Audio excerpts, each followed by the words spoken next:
Bismillahirrahmanirrahim. Assalamualaikum warahmatullahi wabarakatuh. Dalam kesempatan kali ini, saya ingin menampilkan hasil presentasi saya yang berjudul Motivasi dalam Organisasi.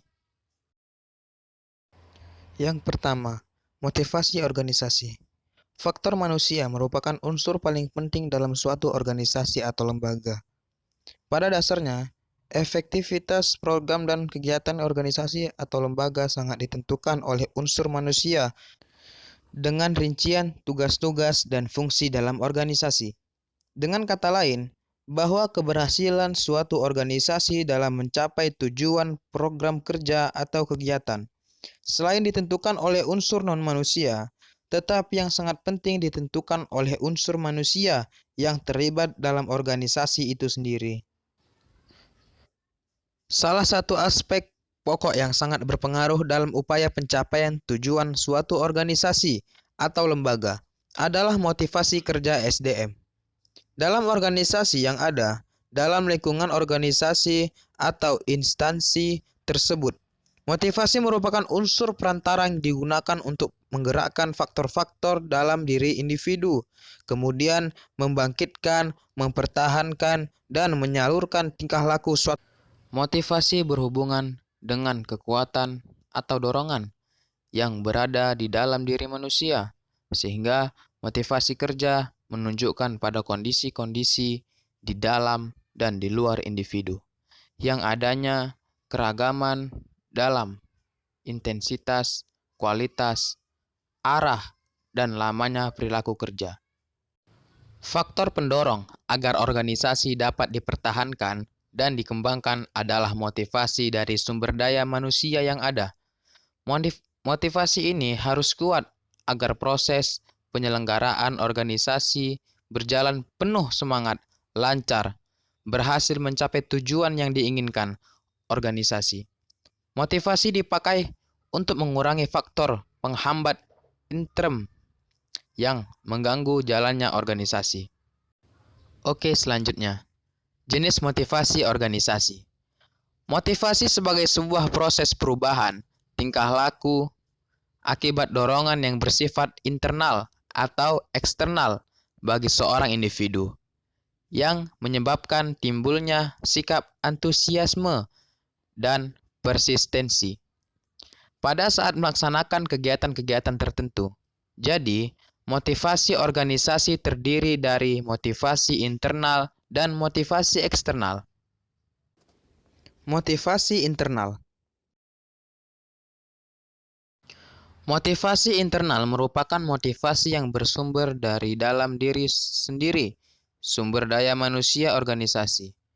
Penyebab timbulnya motivasi internal karena adanya kebutuhan dan keinginan yang menguntungkan dari dalam diri seseorang.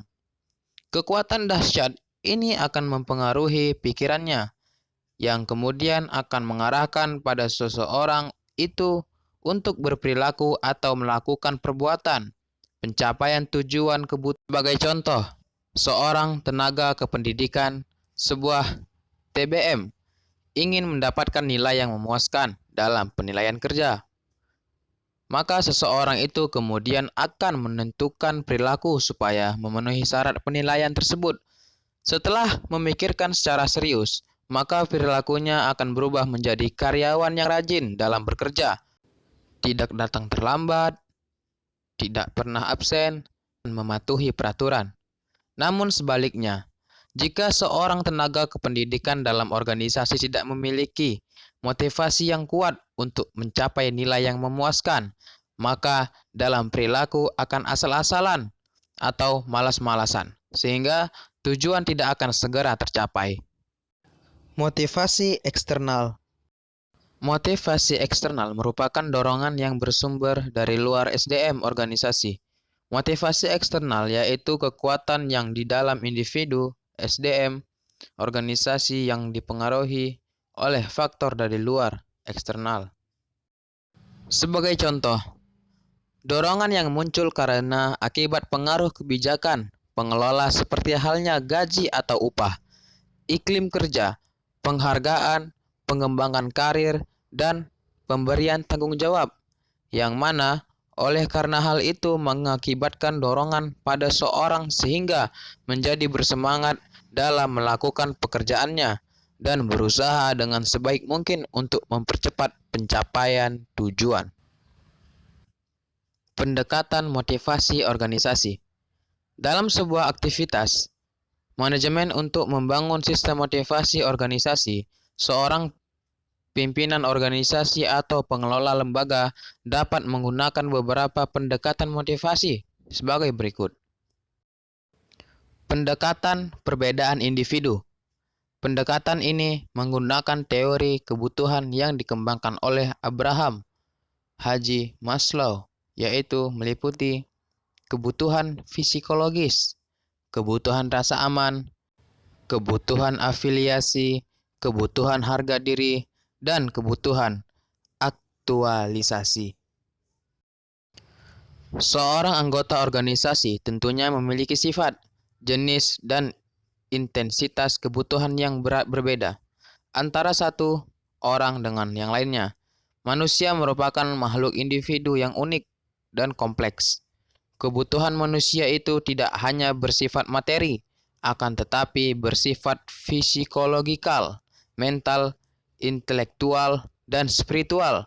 Dengan begitu, beberapa asumsi dari teori kebutuhan yaitu adanya kecenderungan perbedaan kebutuhan pada tiap individu akibat dipengaruhi oleh lingkungannya. Kecenderungan tersebut dapat berubah jika salah satu kecenderungan terpuaskan atau terpenuhi. Kecenderungan terbentuk berupa tingkatan serta bersifat berbeda-beda tiap individu. Pendekatan kepemimpinan. Pendekatan kepemimpinan atau manajerial yaitu mengelola motivasi anggota dengan cara pengaturan tujuan atau sasaran organisasi dan kebijakan sistem untuk pencapaiannya.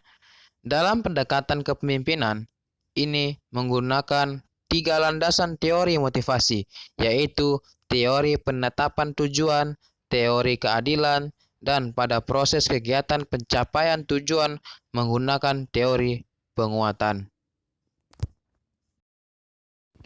Mungkin cukup sekian yang saya sampaikan. Kalau ada kata-kata saya yang salah atau tidak enak didengar oleh teman-teman semua, saya mohon maaf. Dan kalau ada kata-kata saya yang benar, itu datangnya dari Allah Subhanahu wa Ta'ala. Akhirul kalam. Assalamualaikum warahmatullahi wabarakatuh.